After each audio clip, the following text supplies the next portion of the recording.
ప్రపంచంలో ఎక్కడన్నా యుద్ధ వాతావరణం వస్తుంటే మన దగ్గర ముందు జాగ్రత్త చర్యలు తీసుకోవాలి.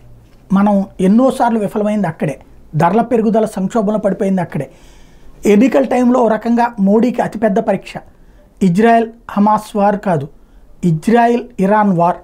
ఎందుకంటే ఇద్దరు మనకి స్నేహితులే, కానీ ఇద్దరిని యుద్ధం ఆపలేం మనం. మనకున్న అతిపెద్ద సమస్య ఏంటంటే అట్టించిన ఆయిల్ వస్తుంది. ఇది జరుగుతుందని ఎప్పుడో తెలుసు, నరేంద్ర మోడీకి బాగా తెలుసు. అమెరికాతో స్నేహం ఉంది, ఇరాన్తో స్నేహం ఉంది, ఇజ్రాయెల్తో స్నేహం ఉంది, అరబ్ దేశాలతో స్నేహం ఉంది, చైనాతో స్నేహం ఉంది, రష్యాతోనూ స్నేహం ఉంది.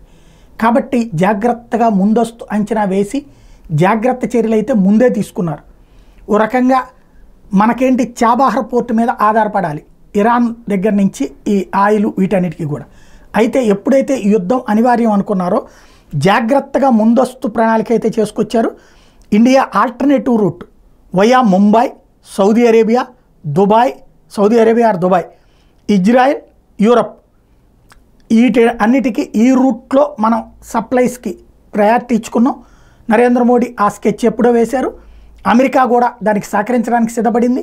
వాళ్ళకి ఆయిల్ కావాలి, యూరప్ దేశాలకు ఆయిల్ కావాలి, మనం రష్యా దగ్గర నుంచి కొంటాం, అటు సప్లై చేస్తూ ఉంటుంటాం. అట్లాగే సప్లైస్కి సంబంధించి ఈ కొత్త రూట్ వాస్తవంగా ఇరాన్ దీన్ని ఆపాలనుకుంది, అలాగే చైనా ఇరాన్ ద్వారా దీన్ని ఆపాలనుకుంది. ఎందుకంటే ఇరాన్ ద్వారా చైనా నాటకం ఆడుతుంది, చైనా తన రూట్ను కూడా ఆల్టర్నేటివ్ ఉండకూడదు అనుకుంటుంది. బట్ మోడీ ముందస్తు స్కెచ్ ఎప్పుడో వేశారు.